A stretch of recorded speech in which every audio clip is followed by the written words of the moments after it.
Hello' guys, সকলোকে নমস্কাৰ জনাইছোঁ মোৰ ৰাগিনী দলে ইউটিউব চেনেললৈ। চাওকচোন, সেয়া ইমান ধুনীয়াকৈ ফুল ফুলি আছে।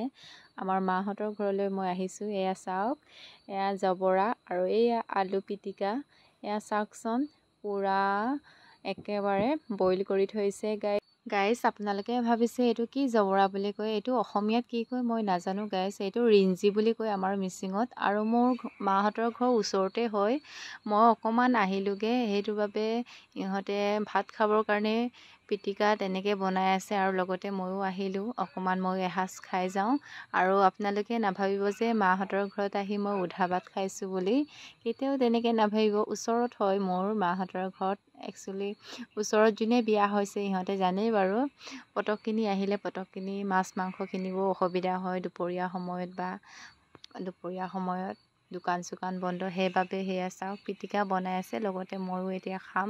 আৰু মইতো বহুতেই ভাল পাওঁ এনেকুৱা জাবৰ জোঁথৰ চব্জি। সেয়া চাওক, ৰিঞ্জি চব্জিটো আপোনালোকে বাৰু খাই পাইছে নাই কমেণ্ট কৰি জনাই দিবচোন। সেয়া চাওক, আলুটো ধুনীয়াকৈ পিটিকি আছে, আৰু লগতে নামচিঙো দিব। নামচিংটো বা ক'ত থৈছে এতিয়া চাব লাগিব। সেয়া চাওক, পূৰা এতিয়া আলু চালু আৰু চব জলকীয়া পিটিকা হৈ গ'ল, আৰু লগতে সেয়া চাওকচোন ৰিঞ্জি, আৰু লগতে নামচিঙো লগাই দিলে। এইয়া চাওক, নামচিংটো ওচৰতে আছে বাকলিটো। আৰু গাইজ, আপোনালোকে ভাবিছে চাগে হঠাৎ কিয় অসমীয়াত ব্লগটো বনাবলগীয়া হ'ল। সেইটো মোৰ মানে ফ্ৰেণ্ডৰ কাৰণে বনাবলগীয়া হ'ল। মোৰ লগৰ ছোৱালী বহুতেই আছে, ইহঁতে অসমীয়া ছোৱালী হয়। ইহঁতে চবেই কয়, সদায় মোক কল কৰি কয় বা ওচৰত লগ পালে কয়, তুমি মিচিঙত নক'বাচোন, অসমীয়াতো কেতিয়াবা এই ব্লগ বনাবা বা মিচিঙতো ক'বা, কিন্তু কিছুমান কথা আমি বুজি পোৱাকৈ ক'বা বুলি ক'লে।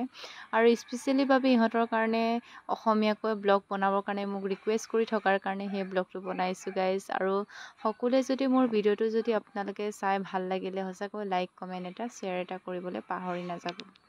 আৰু আজি আমি কেনেকৈ এই খানাটো খাইছোঁ তেনেকৈ আপোনালোকেও খাই পিনি এবাৰ টেষ্ট কৰি চাব।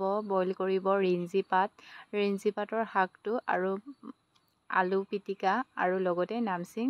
আপোনালোকে বনাই খাই চাবচোন, ভাল লাগে নে নালাগে কমেণ্ট কৰি জনাই দিব। বাই বাই, ইমানতে সামৰিলোঁ।